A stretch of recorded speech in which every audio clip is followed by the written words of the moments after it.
พี่น้องเอ้ยเมื่อคืนคนลำขี้ซองหากบชาร์จไฟออกบ้านตั้งแต่6 โมงแรงจนกระฮอด6 ทุ่มแจ้งโคโล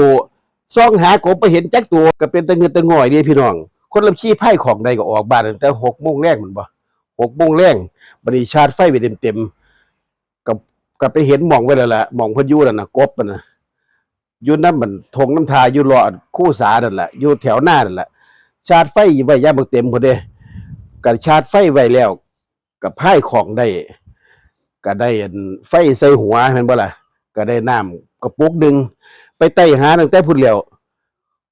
พอตะเว้นตกดินปุ๊บทุ่มหนึงเริ่มเสียงเขียดเสียงกบห้องงงๆงากๆแล้วฝนก็ตกพอดีบ่ล่ะไต่ไปไต่ไปไต่มาเลาะทงนั่นขวมไปทงพี่เลาะมาหน้าเจ้าของแน่เลาะเป็นหน้าเขาเจ้าผู้อื่นแน่จังได๋พี่น้องเบิดเลยไต่ตั้งแต่ทุ่มหนึงซะไปทุ่มหนึง6 โมงค่อยทุ่มหนึงแหละทุ่มหนึงจนไปฮอด6 ทุ่มเขียดก็บ่พอกบก็บ่พอซ่องหาพุ่นซ่องหาพี่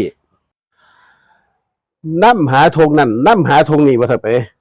นำไปไสก็บ่พอซั่นเด้ผมคนลำขี้ก็เลยว่าโอ้ยแบบนี้มันไปจังได๋เนาะกบซั่นดอกบัดนี้ก็เลยว่าอันก็เลยว่าจักสิไปหลีอยู่ไสเลยไปเข้าคูอยู่ไสซั่นเด้ฝนตกแรงเติบอยู่เมื่อคืนนี่ตกแรงเติบก็เสียงห้องเสียงอึ้งเสียงกบเสียงเขียดห้องงูงากร้องระเบงเซ็งแซ่เลยว่าซั่นไปตอนแรกว่าสิเอากระมังไปใส่ก็เลยเปลี่ยนใจเอาของไปพี่น้องบัดนี้นำหาพุ่นนำหาพี่มันก็บ่พอเนาะจักว่าสิไปหลีอยู่ไสซั่นเด้ส่องไปส่องมาจนไฟเบิดแบตเตอรี่แม่พี่น้องตี4ตี5พุ่นเลยแกล้งพุ่นไปเอ้าตั้งแต่6 โมงแลงจนฮอดตี5แกล้งคนโลนำหาก็บ่พอเหลียวเบิ่งของก็ของเป่าโอ้ยเฮ็ดจั่งใดเอาเข้าบ้านเข้าช่องบ่มีแนวอยู่แนวกินซั่นเด้เข้าไปก็เมียก็สิด่าเท่าแล้วเนาะ เอ้าก็จำเป็นแหล้ววะเมื่อมันบ่พอเนาะพี่น้องเนาะก็ตัดสินใจเข้าบ้านเลยเข้าบ้านพอแต่คนลำขี้มาล้างถ้วยล้างชามงมไว้ว่าเถาะไป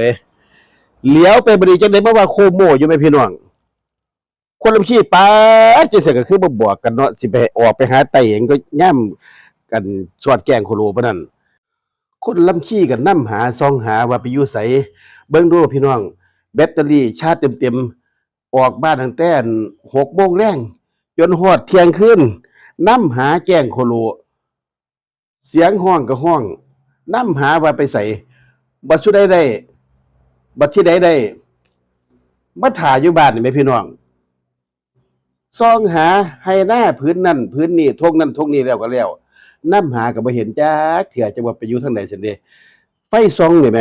ไฟพายแบตเตอรี่พี่น้องคนละขี้ชาร์จเต็มๆออกบ้านตั้งแต่6 โมงแลงกันบ่ส่องหา6 โมงครึ่งทุ่มหนึ่ง2 ทุ่ม3 ทุ่ม4 ทุ่ม5 ทุ่ม6 ทุ่มแล้วก็แล้วจนแจ้งโคโลพี่น้องบ่เห็นจักตัวกบนั่นน่ะบัดสิมาเห็นไม่เห็นอยู่บ้าน ให้หัวดังๆให้หัวแห้งๆซะเถอะพี่น้องส่องหาจังไดก็บ่พอบ่เห็นบัดสิเห็นมาอยู่นี่แหมพี่น้องมาเบิ่งดูเอาพี่น้องบัดสิเห็นมาคุมโมอยู่นี่แหมส่องหาจนแกล้งแหมพี่น้อง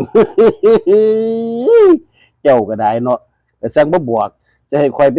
หาหยังอยู่ทงอยู่ทากบัดนี้เห็นมันพ่ออยู่นี่แหมคุมโมอยู่นี่แหมพี่น้องมึงดูโอ้ยข่อยละเงียดเลยเว้ย